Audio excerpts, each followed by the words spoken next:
ការងារដែលខ្ញុំចូលចិត្តជាងគេនៅចាហ៊ូគឺមើលសត្វតូច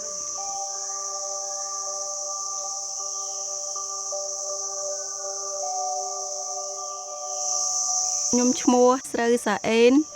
ខ្ញុំជាជនជាតិដើមភាគតិចពូណងនៅភូមិអណ្ដូងក្រឡឹងស្រុកអូរាំងខេត្តមណ្ឌលគិរីខ្ញុំជាអ្នកស្រាវជ្រាវជីវៈចម្រុះនៅចាហ៊ូមុនខ្ញុំចូលធ្វើការនៅចាហ៊ូពីមុនមកខ្ញុំជាអ្នកធ្វើចំការធម្មតាហើយនឹង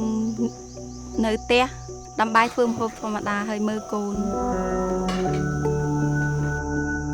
មានអ្នករកឲ្យខ្ញុំធ្វើការនៅចាហ៊ូរៀបបន្ទប់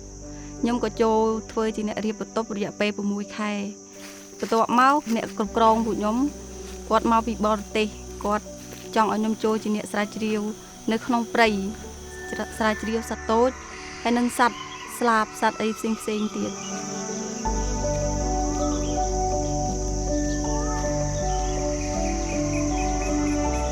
កន្លែងយើងខ្វះខាតអីយើងអត់សូវចេះពីការងារហ្នឹងមានអ្នកបង្រៀន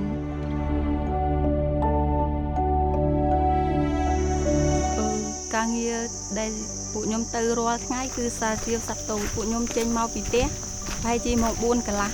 ដល់ជំរំទៅម៉ោង5:00ពួកខ្ញុំចេញពីជំរំទៅកន្លែងដែលពួកខ្ញុំរងចាំ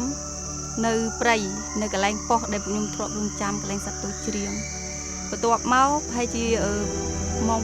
6:15នាទីពេលខ្លះទៅម៉ោង6:30នាទីសត្វតូចច្រៀងហើយកត់ពេលវេលាសត្វតូចញីច្រៀងប្រហែលដងហើយក្រុមវាចាប់ផ្ដើមច្រៀង2ម៉ោងប្រហែលកំពុងបន្សាំសត្វតូចហ្នឹងគឺវារៀងពិបាកវាឃើញយើងទៅផ្អើលវារត់ប៉ុន្តែពួកខ្ញុំគិតថាវាជាសត្វព្រៃយើងអាចនឹងតាមវាម្ដងតិចតាមតែសត្វតូចញីទៅណាក៏សត្វតូចឈ្មោលតាមនឹងដែរពេលដែលថ្ងៃជួនកាលថ្ងៃម៉ោង12អីហ្នឹងស៊ូសលវាថានៅទៅជាមួយគ្នាទេនៅតែម្ដុំហ្នឹងហើយលេងមួយគ្នាពេលដែលម៉ោងទៅស៊ីទាំងអស់គ្នាពេលដែលម៉ោងសម្រាប់ទាំងអស់គ្នាខ្ញុំមានអារម្មណ៍ថាសប្បាយចិត្តពេលដែលមើលសត្វទៅឃើញអញ្ចឹងយើងមិននឹកស្មានថាសត្វក៏ចេះរស់នៅដូចមនុស្សយើងចេះសាមគ្គីគ្នា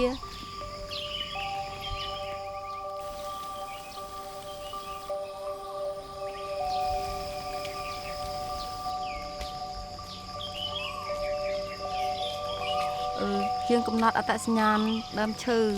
ពេលណាដើមឈើមានផ្លែមានផ្កាហើយខ្ចីហើយជ្រុះស្លឹកឈើចាស់ហើយហ្នឹងគឺយើងមើលតាមហ្នឹងដើម្បីឲ្យដឹងពីសត្វតូចស៊ីដូចគ្នាគឺគេធ្វើអញ្ចឹងរាល់ខែក្នុងមួយខែម្ដង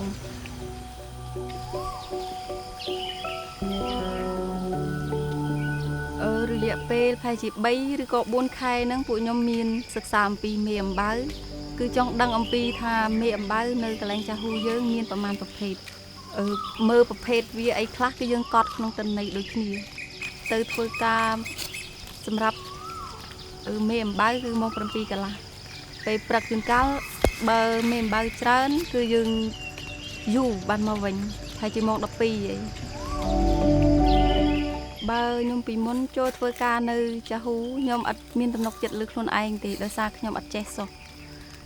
បើជាសត្វក៏ខ្ញុំអត់សូវចេះហើយក៏ទៅព្រៃក៏អត់សូវ